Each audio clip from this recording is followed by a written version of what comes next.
안녕하십니까. 이번에 자바스크립트와 도미라는 주제로 테크톡 발표를 맡게 된 무한예자일의 이수영이라고 합니다.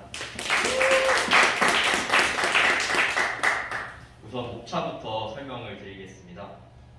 처음으로는 자바스크립트의 역사에 대해서 한번 쭉 훑어볼 거고요. 그 다음에는 자바스크립트란 무엇인지에 대해서 설명을 드리겠습니다. 다음으로는 도미 무엇인지에 대해서 알아보도록 할 거고요. 마지막으로는 자바스크립트와 도미 어떻게 활용되고 도미 어떻게 쓰이는지에 대해서 알아보고 발표를 마치겠습니다. 1993년도에 그때는 집집마다 컴퓨터가 그렇게 많지가 않았거든요. 그래서 사람들이 컴퓨터를 어려워하기도 했고, 그래서 UI 요소가 처음으로 가미된 브라우저인 모자익 웹 브라우저가 출시가 됩니다. 이때 모자익 웹 브라우저의 개발팀 팀장이었던 마크 앤드리슨이라는 사람이 대학교를 졸업하자마자 넷스케이프라는 회사를 설립을 하게 되는데요. 이 넷스케이프에서 넷스케이프 내비게이터라고 방금 전 모자익 웹 브라우저에서 조금 더 UI 요소가 가미된 넷스케이프 내비게이터를 출시하게 됩니다. 이 넷스케이프 내비게이터는 HTML과 CSS로만 구성이 된 브라우저여서 이 텍스트에 링크를 삽입을 하고 이 텍스트를 클릭을 하였을 때 다음 페이지로 넘어가는 정도까지만 되는 되게 정적인 브라우저였다고 해요. 그래서 앤드리슨이 어떻게 하면 동적인 웹사이트를 만들 수 있을까라는 고민을 하게 되었는데요. 그래서 내렸던 결론이 스크립팅 언어를 추가하자라고 해답을 내렸습니다. 이때 스크립팅 언어를 잠깐 짚고 넘어가자면, 스크립팅 언어는 소스 코드를 컴파일러를 통해 기계어 코드를 변경하는 과정이 아니라 내장된 번역기에 의해서 번역되어 실행되는 언어라고 생각하시면 되겠습니다. 그래서 스킴 스크립트에서 일하고 있었던 브랜든 아이크라는 사람에게 앤드리슨이 우리만의 새로운 언어를 만들자고 제안을 하게 됩니다. 근데 기존의 스킴 스크립트 언어의 컨셉을 유지하면서 문법은 조금 더 자바스럽게 만들자고 하게 되는데요. 10일 동안 해서 만들게 된 게 모카라는 언어가 나오게 됩니다. 1994년 9월에 출시가 되고요. 이 모카라는 언어는 라이브 스크립트로 한번 이름이 명명이 되게 됩니다. 근데 이 라이브 스크립트로 이름이 만족이 안 되었는지 앤드리슨이 이때 되게 성행하던 언어가 자바였는데 자바의 인기 어떻게 하면 올라탈 수 있을까라는 머리를 살짝 굴리게 됩니다. 그래서 95년도에 라이브 스크립트를 자바스크립트라고 이름을 바꾸게 됩니다. 그래서 자바스크립트가 뭔데? 라고 궁금해하시는 분들이 계실 텐데요. 이 자바스크립트란 HTML과 CSS로 만들어진 정적인 웹페이지를 동적으로 변경해주는 언어라고 생각하시면 됩니다. 예시를 통해 HTML과 CSS로만 버튼을 만들어서 되게 정적인 웹페이지를 한번 구성을 해볼 건데요. 버튼 태그를 이용해서 이수영이라는 텍스트가 들어가 있는 버튼을 웹 브라우저에서 확인을 하게 되면 이처럼 되게 밋밋한 버튼이 만들어지게 되는 걸 알 수 있습니다. 근데 이 밋밋한 버튼에 CSS 코드를 추가를 하게 되면은 조금은 이제 화려해진 버튼이 만들어지게 됨을 확인할 수 있죠. 그래서 이 HTML과 CSS로만 만들어진 버튼을 웹페이지에서 한번 확인을 하게 되면은 잘 보이시나요? 한 번 더 보겠습니다. 이런 식으로 사용자가 아무리 버튼을 눌러도 버튼이 아무런 반응을 하지 않는, 웹페이지에서 뭐가 나오는 것도 아니고 그냥 버튼을 클릭만 하게 할 수 있는 되게 정적인 웹페이지가 만들어지는데요. 이 웹페이지에 자바스크립트 코드를 집어넣게 되면은 이 코드에 대한 설명은 이따가 도움을 설명을 한 이후에 조금 더 자세하게 들여다보도록 하겠습니다. 그래서 자바스크립트 코드를 넣게 되면은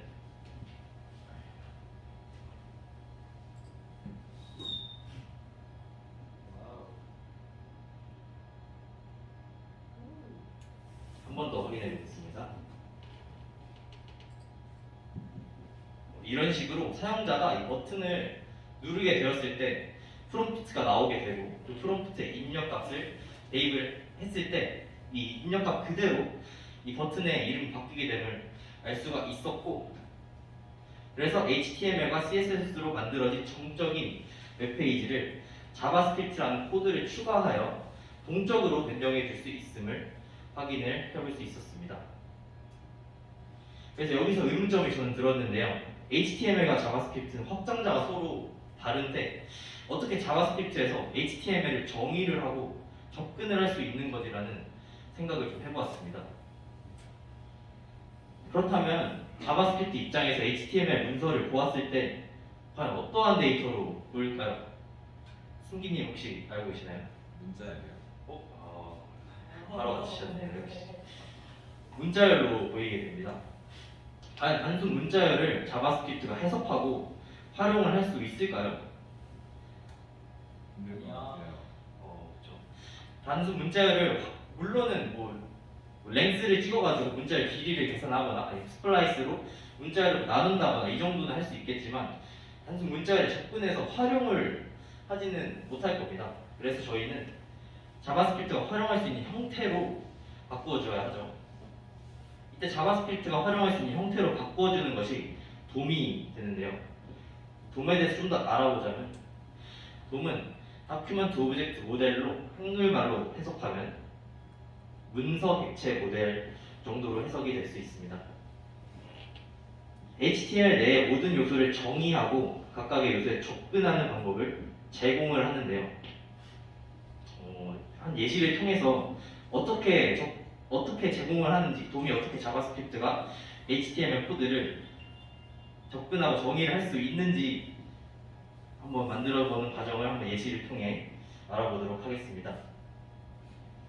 이 div란 태그로 둘러싸인 agile이라는 텍스트를 돔이 자바스크립트가 활용할 수 있도록 이 키와 밸류로 이루어진 객체로 만들어 주는 것을 확인할 수 있고, 이를 통해서 자바스크립트는 그냥 딱 봤을 때는 돔이 없을 때는 이게 그냥 문자열 div로 둘러싸인 agile에 불과하지만 돔에 의해서 이 agile의 객체를 만들어줘서 이 키와 밸류로 이 agile에 접근을 해서 agile을 구성 요소를 바꾸고 할 수 있게 된 것입니다.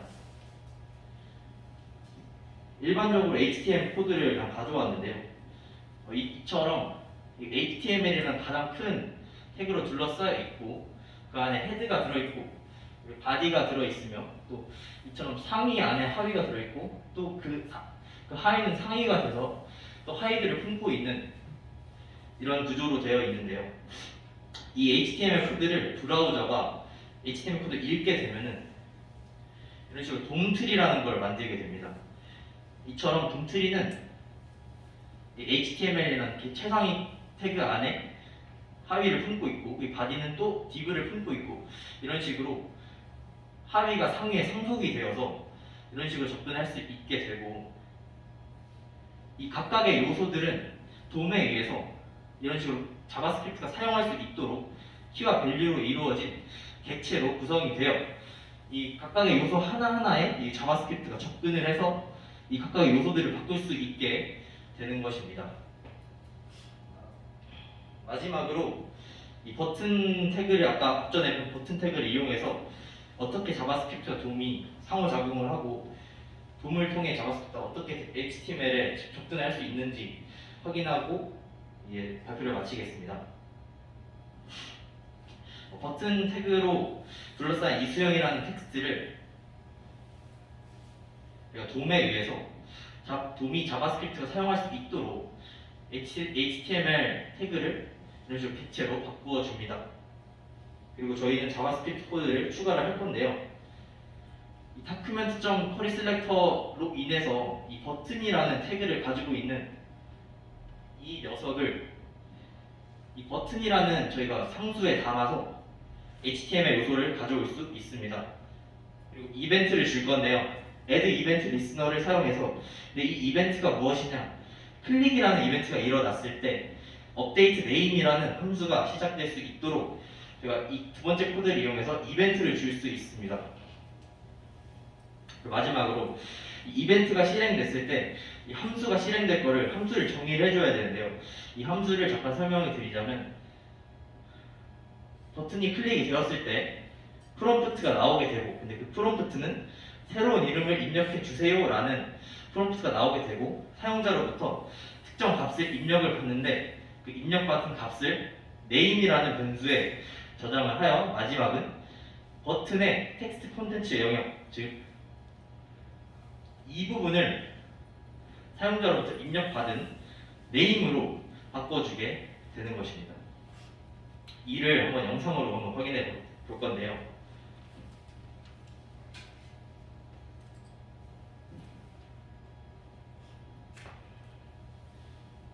여기 한번 확인해 주세요.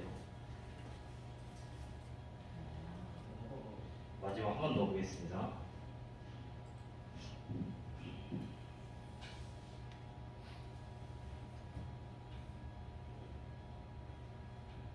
이런 식으로 사용자가 이 이수형이라는 버튼을 누르게 되었을 때 프롬프트가 나오게 되고 특정한 값을 입력을 받아서 이 버튼 이수형이라고 담겨있던 버튼의 이름을 에자일로 바꿔주게 되는데, 이거를 이 바로 도움으로 인해서 자바스크립트가 HTML에 접근을 해서 이 버튼 태그에 텍스트를 이수형이었다가 어떤 애를 에자일로 바꿀 수 있게 되는 것입니다.